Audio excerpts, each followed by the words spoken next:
Welcome to the Gnarly Girls podcast. What's up, gnarly beings? This is a loose-lipped, unfiltered, raw-dogging, stripping down of culture.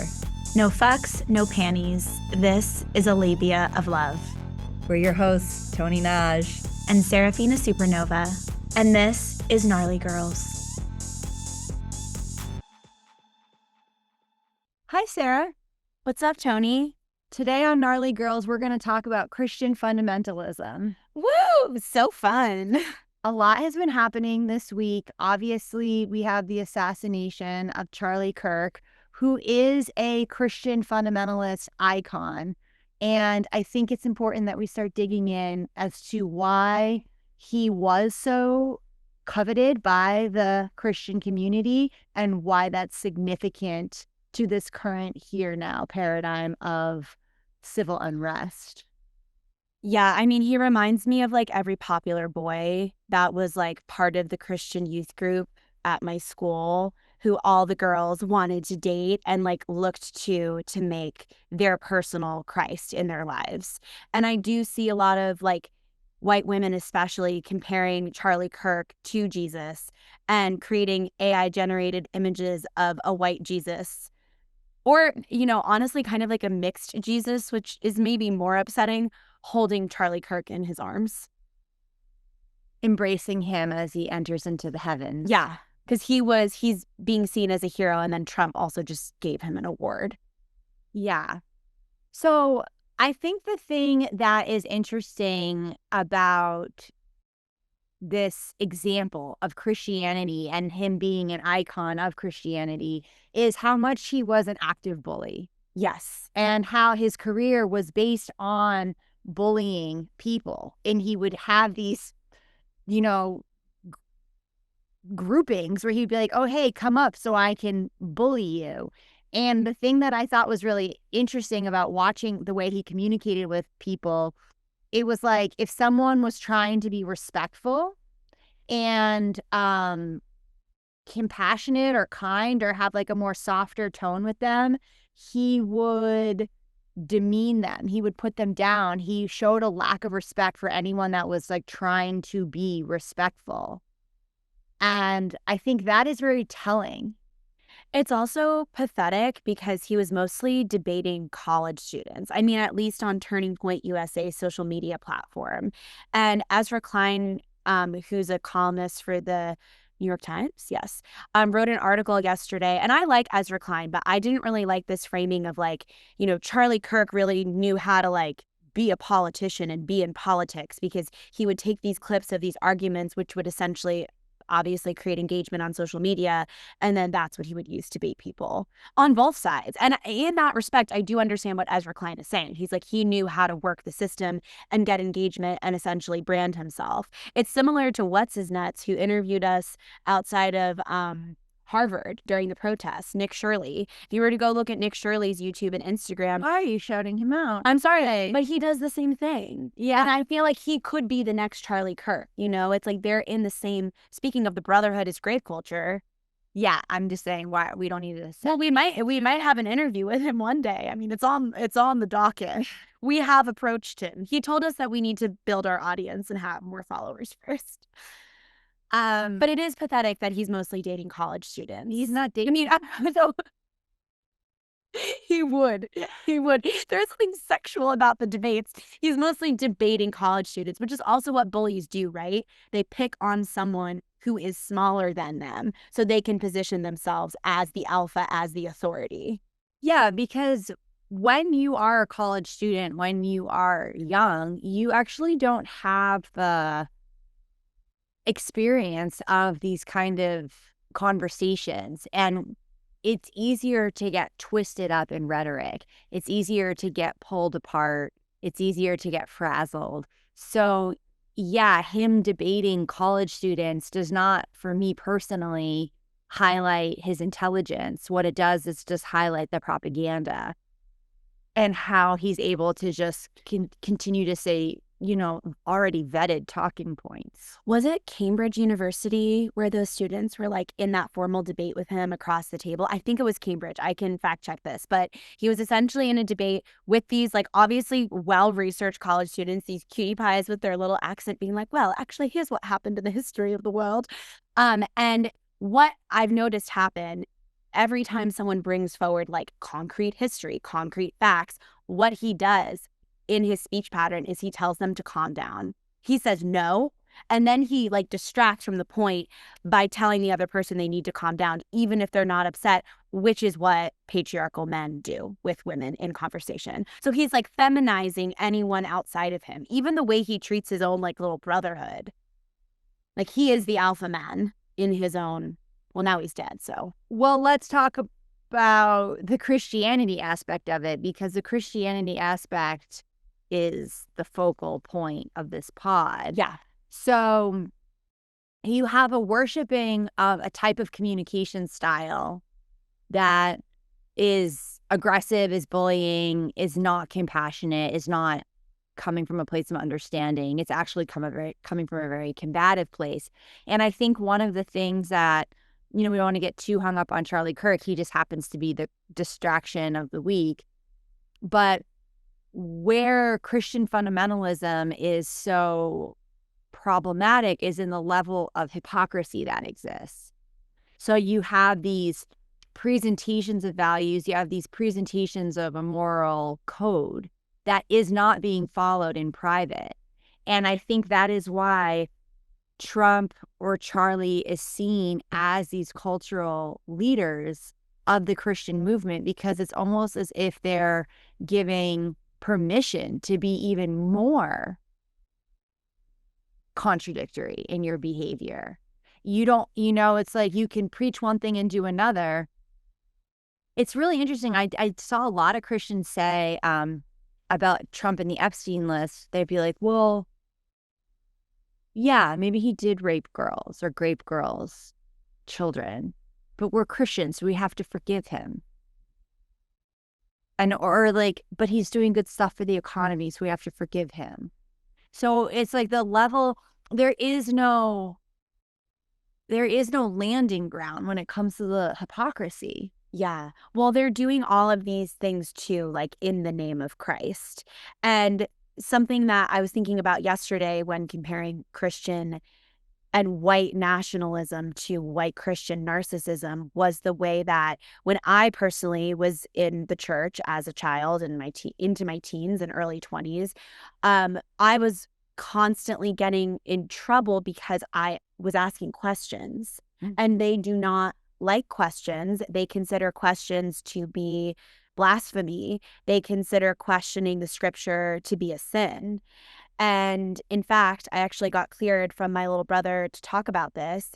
He was just recently escaped a Christian boys facility that he was put into by the court because of some things he's navigating right now. And he was questioning every single time they would like go to church every single day, and he would like question the scripture because he's queer, and like, the center of every single sermon, they're going to say something about gay people. They're going to say something about trans people. They're going to say something about sexuality. They're going to say something about like whatever Republican leader at the time is at the forefront. And because he kept questioning over and over again, eventually this led to the authorities within the facility being really frustrated with him. And then one boy in particular took his head and shoved it into a wall and called him the F word. And then because the facility didn't want to deal with the backlash of that, because they already had a bunch of like charges against them essentially for hate crimes like this happening, they just like discharged him, no questions, to another facility without even checking in with the court. And so whether it is a church or it is a Christian organization, which Turning Point USA wasn't a church, it was just a Christian fundamentalist organization, they are all, as you're saying, like they're not functioning from any strong moral like ground. The tables and the stories constantly shift based on what it is that they're trying to uphold. And another thing that I noticed within Christianity is like people I don't want to say like, I mean, I've said literally before on the Gnarly Girls podcast that Christians are dumb.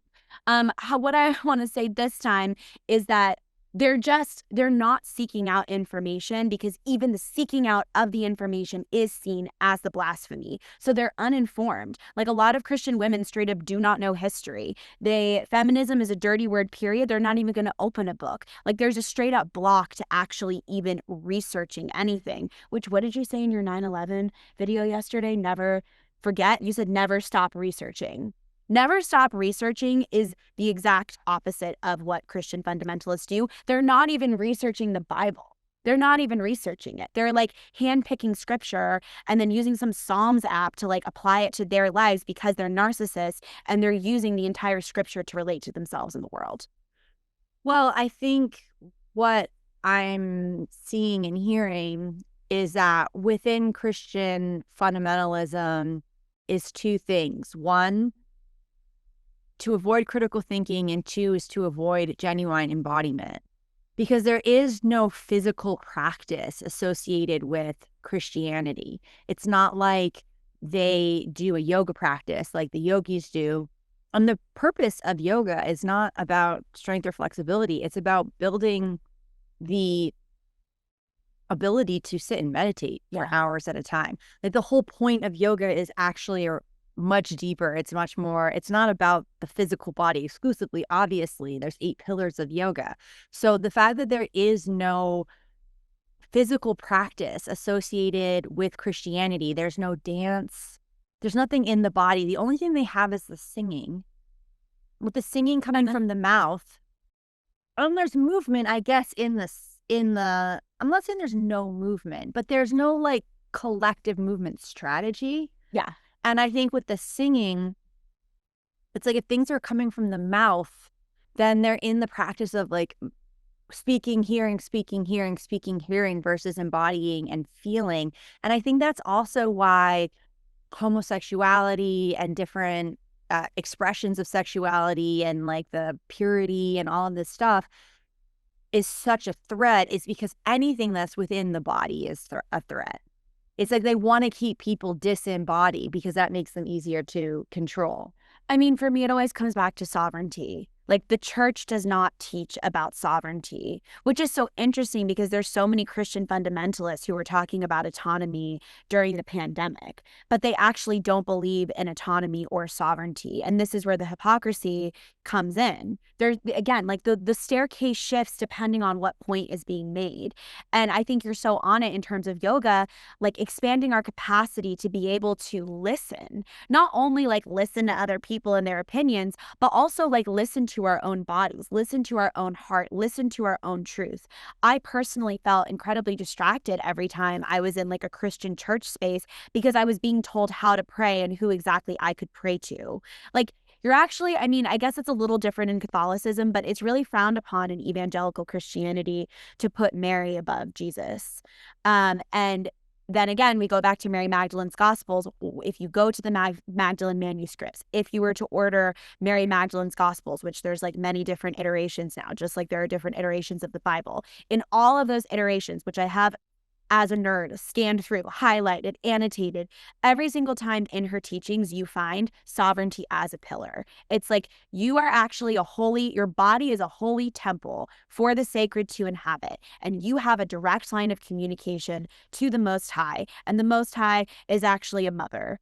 And that divine mother energy is like what births the multiverse in terms of like Mary Magdalene's teachings. And then we go to the Christian creation myth, which is like we all came from a man's rib, which, like, how convenient. We just remove the vulva entirely. It's just a rib, actually. We just needed to wait. I'm like, that's actually very witchy. You're going to create a whole person from a rib? It's giving sounds. It's giving sounds. So I don't even know if we said in the beginning of the pod that Christian fundamentalism is grape culture. I don't remember saying that. Did you say it? Did I say it? Did anyone say it? My head cold is racking my entire front brain. But yes, let's say it now. Christian fundamentalism is grape culture. So let's talk about what we mean by that. Yeah. So again, it's around domination without consent. Yeah. So if you are misinformed, how are you consenting? if you are indoctrinated since childhood into a dogma, how are you consenting? You are brainwashed. And then the actions of grape culture within Christianity, let's go back to the hypocrisy. Let's even go back to Charlie Kirk saying, oh, yeah, if my daughter had been graped, I would make her have the baby. So you even have, again, these icons of Christianity going along with the propaganda that grape is to be excused ultimately. If it leads to another life, fantastic, because you're going to birth another Christian. Whether the father is your father doesn't really matter, because it'll be a Christian incest baby. The video of this woman coming up to the mic at one of Charlie Kirk's little rallies being like, my father raped me, and then 3 years later, this is the product. I decided to not have an abortion, and everyone cheers. Also, the women that are always like behind whoever's speaking with the MAGA hats. I mean, I've never seen a group of pick-me girls more than that. And that is also true about white women, and women especially within Christianity. They are pick-me girls because Jesus chose them. Jesus chose them. They are the chosen one. So then they apply that pick-me energy to their entire lives, and then they marry assholes like Charlie Kirk. And then yeah, also the indoctrination of the singing. I mean, that is some programming. Our God is an awesome God. He reigns on heaven and earth. He. Every single fucking song, he. Every song. I don't know if I've actually ever sang a Christian song looking at the words, because this is the other thing. It's not, you don't just like memorize the songs. In my church, the mega church that I grew up in, there was these huge projector screens with the words. And it was like, you know, when you post like the TikTok or the reel and it like follows along like the bouncing ball, it was like all of the words were highlighted. So then visually you're taking those words in. Then you have some superstar pastor like come up to the mic and he's like, hey, congregation. We had worksheets that we would fill out every single sermon where it was like fill in the blank words like from the scripture. And then people would share testimonies. And then at the end of every service, you have the opportunity to give your life to Christ. And all of like the like leaders of the church would come to the front and you could like go up teary-eyed, vulnerable, and give your life to Christ. Why some like 50-year-old woman held your hand and like said, bless your heart. Quite the ordeal. Every Sunday. I've never heard a Christian song to marry or to. Are they clammy? I'm so sorry. I'm so sorry. I've had gold. They were. Wait, what was I just going to say? Oh, I've never heard a Christian song to marry. Yeah. Or any feminine. Have you? Well, I've learned them, but not from the church. Not from I've never. Yeah. I mean, there's like Catholic blessings that include like the Hail Mary, you know, but it's like. That's not a song. It's not a song. No. I've never sang a song. Yeah. Wait, I also just have to say one last thing for setting the visual of a megachurch. There was a sliding door above the stage that would open up with a bathtub. Like, this is where it's like so porno. Yeah. And then like people would get like literally dunked in the bathtub and then like come out like a soaking wet dog and be like, so much water in their throat. Crazy. I did do that. I got waterboarded? I was waterboarded. Because my like ex-Christian boyfriend essentially forced me to do so. He was just like, until you do this, you won't be clean. Until you do this, you're not going to be able to process the grapes that were actually your fault because you shouldn't have had sex, you stupid slut. Mm-hmm. Like that is the thought process. So like if this woman got graped in Charlie Kirk's mind, even his own fucking daughter, well, she probably deserved it anyways. So let's go back into the level of hypocrisy where women, again, are supposed to be virginal, but men are supposed to practice. Like, who are they practicing with? Like, how does that happen? Like, what is the math? The math doesn't math. Yeah. You know, are you supposed to be practicing on non-Christian women? Like, what's happening? Yeah, you're practicing on the Jezebels. I do feel like the hot, popular Christian boys at my school, they're sticking their dick in. They're getting around. My ex, who was Christian, he was actually a virgin. I had like sucked a lot of dick at that point and had many a finger in me. I think I was like the first puss he fingered. And I was the first one to ever suck his dick. Very sacred. And then he also shoved my head onto his dick many times. He was one of those. He was a head pusher. He was a head pusher. Because he would also get really fucked up. He was like an alcoholic. Well, that's strong language. He was like processing his own trauma because like he came from an abusive family, and like he would get really fucked up and he would like micro grape my head on his penis. Yeah. We never give trigger warnings, but y'all know. So I think when we go back to our original thesis that Christian fundamentalism is grape culture, we have to look at how there isn't, it's like we obviously have all of these pastors that are being accused of child porno, and grape. Yeah. There are a lot of pedo, porno, grapo pastors within the higher rankings of the church. And I do think there is a correlation between suppression and perversion. Yes. Like it's almost like I know there's a pretty interesting statistic that was like the most sexually repressed men are the most violent and easiest to get to war.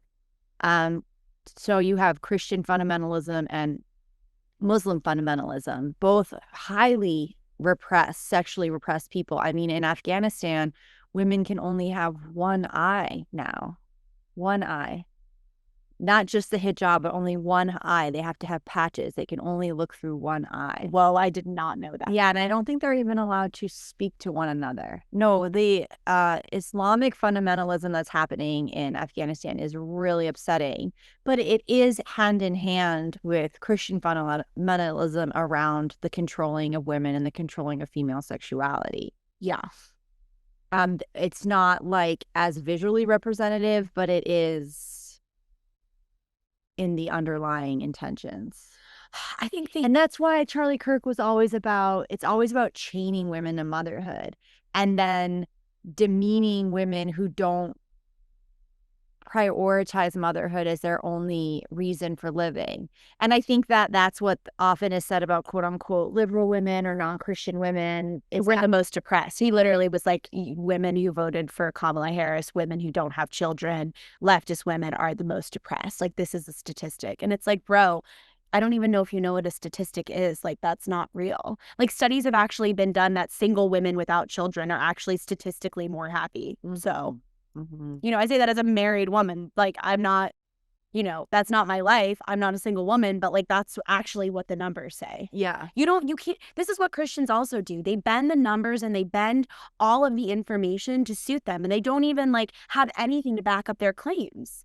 Like, there's so much that's just like said in church that is not backed up by the Bible. And then things from the Old Testament are cherry picked while other things like working on the Sabbath as a sin is ignored because you got to like go do your stupid fucking little rally at some stupid fucking little school with all the pick-me girls with their fucking red stupid hats.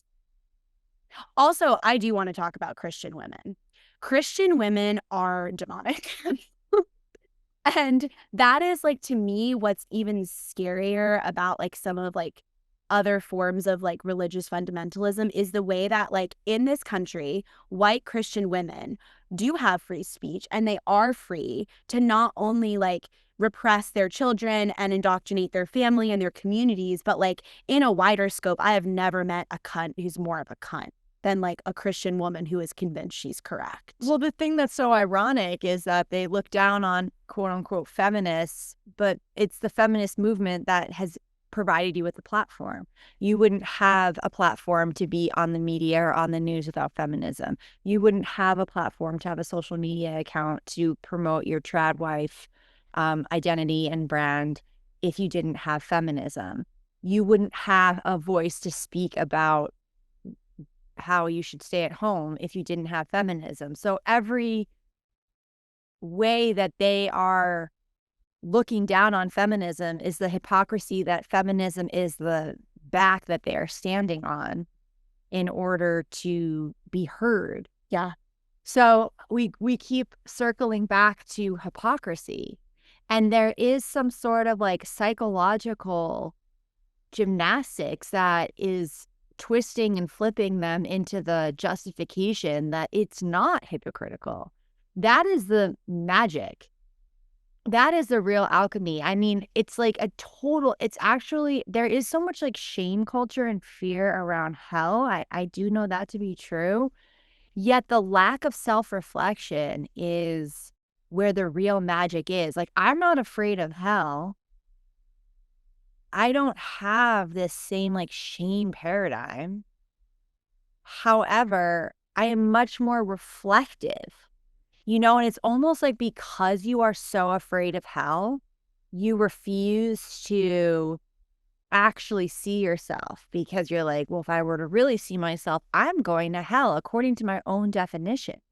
So I think that's like the driving force around the hypocrisy of mental gymnastics is around this like deep, deep fear of hell. So you like refuse to see yourself as part of this like hellacious paradigm. Yeah. And I mean, Christians really do think you die and you either go to hell or heaven, which also, if we just think about, like, if I put myself in a place of when that was being pummeled into me and I didn't totally get it, but I could also kind of follow the timeline of what they were saying, it's like Christianity forces you to be in this consciousness where it's like very linear. It's like life, then death, and either this or that. And it's almost like it's like phallic. It's not spiralic. It's not vibrational based. It's not frequency based. Like there's no awareness of like other dimensional planes and realms. And then again, Mary Magdalene's teaching said that we are here to be the bridge between heaven and earth within us. And that like heaven is earth and heaven is here. And that like we are fully human and fully divine. And so her teachings were taken out because it pointed to the humanity within us as sacred, whereas modern day fundamentalist Christianity demonizes humanity and does everything that it can, as we talked about earlier, to take people out of their bodies and like make heaven and hell these things that are external versus what all of the ancient teachings talk about outside of Christianity. Like fucking Green Tara within Buddhism talks about this. Like heaven and hell are dimensions of consciousness. And in every waking moment, we can be in a hell paradigm or a heaven paradigm. And it is through the means of our thought and like what we are choosing to believe in every now moment, which is why yoga has a practice again of us being able to listen. Like, where am I? Can I biolocate myself? No, not in fundamental Christianity, because it thrives on people, especially women, disassociating.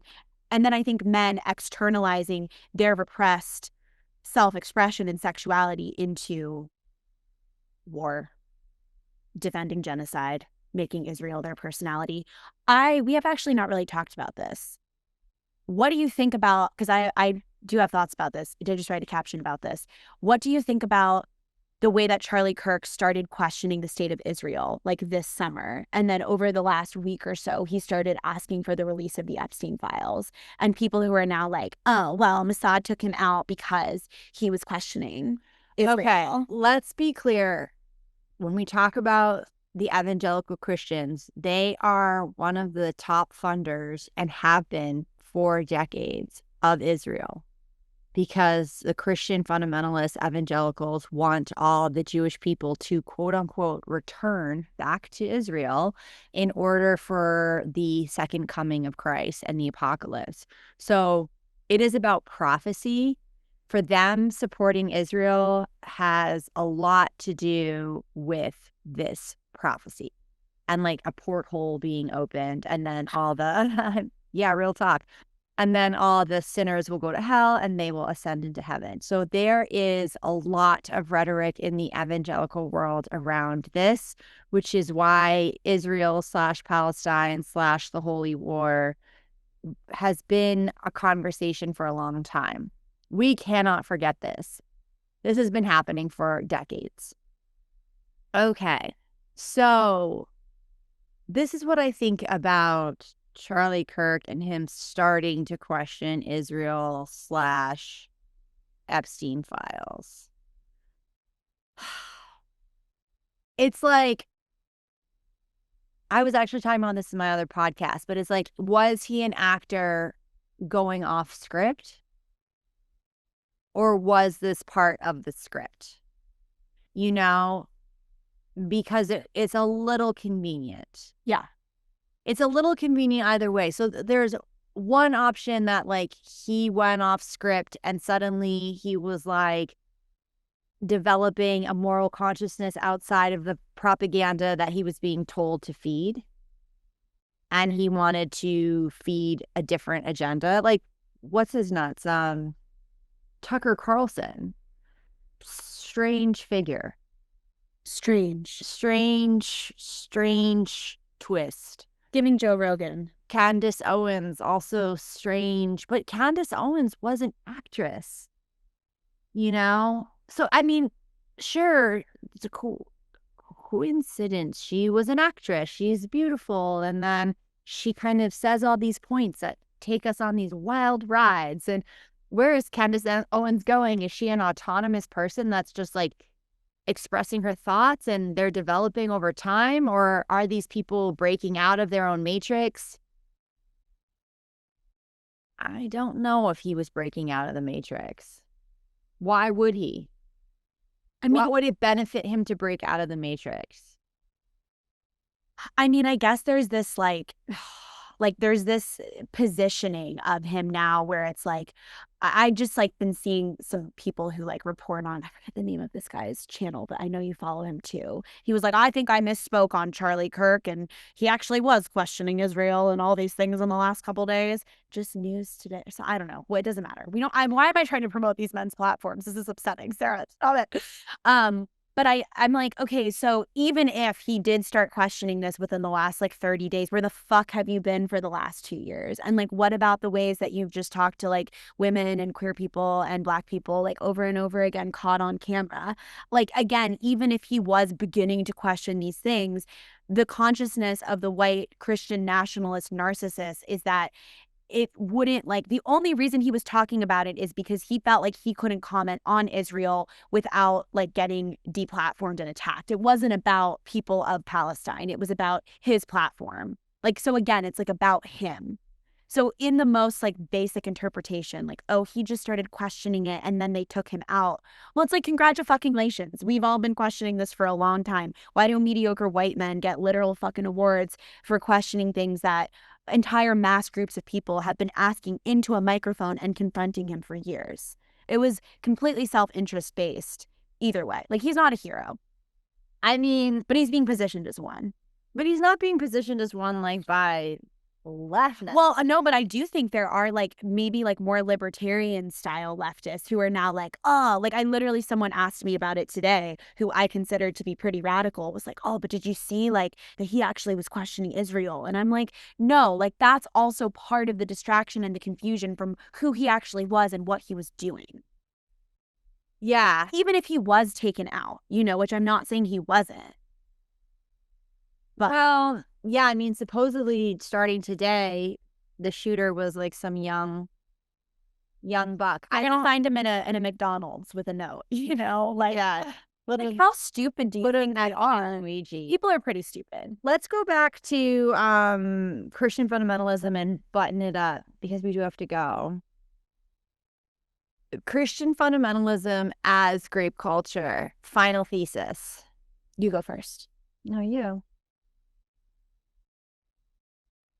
If you can convince people that they have to believe certain things, act certain ways, and evangelize people into certain beliefs in order for God to love you, then you've got them by the spiritual balls. I like that. And how does that specifically relate to grape culture? If you've got them by the spiritual balls, then you can convince them to be your soldiers in a war on autonomy and sovereignty, because sovereignty says we are a self-governing entity. So that means that no one else outside of us gets to define our connection to the divine. But if you can control that connection to the divine, and therefore our human bodies, which are also divine and sacred, then you can control people. I like that. You grab them by the consciousness to grab them by the body. You grab them by the consciousness to grab them by the balls and labia. Mm-hmm. I like that. I'm going to add to that Christian fundamentalism is grape culture in the sense that it grapes your consciousness and it grapes your sense of self. So community becomes the prevailing like barometer of your morality. And you will not be honest with yourself, and you will not be honest with others, because you will be so full of fear around the excommunication from the community that it creates this paradigm of dishonesty, of self-gaslighting, and of basic lying in order to maintain a personality / identity / performance of the community's morals versus actually embodying them, actually understanding them, and actually living. Does. A bird just flew into the window. My mommy said slay. Oh, she's okay. No, she's like, I would have watched it fly. Okay. Yeah. She She was just like, yes, it was like a body bump. It was like a chest bump to you. oh my like, God. yes. I don't even remember what I was saying. But I think I said No, it. you said it. I think I said it. Yeah. Thank you. I like when you do this. Bye. Oh, shows? Yes. Shows. Shows in Philly. Yeah, we have shows. We just did our first run of our fall tour of Grape Culture last night in Boston. It was a fever dream of a show. We loved it. It was great to be back after a couple-month hiatus. I mean, every time we do the show, I'm like, let's do the show again, which is exciting because in addition to the Cannonball Philly Fringe Festival, September 26th, September 27th, and September 28th, also with a somatic healing workshop, details in the caption. We also have shows coming up in Seattle and Portland, and in Seattle, we will have some back-to-back shows happening. So, Yeah. and it's not just Grape. There's some other things that will be happening. So we will announce that soon. And yeah, join the Patreon. Bye. Bye.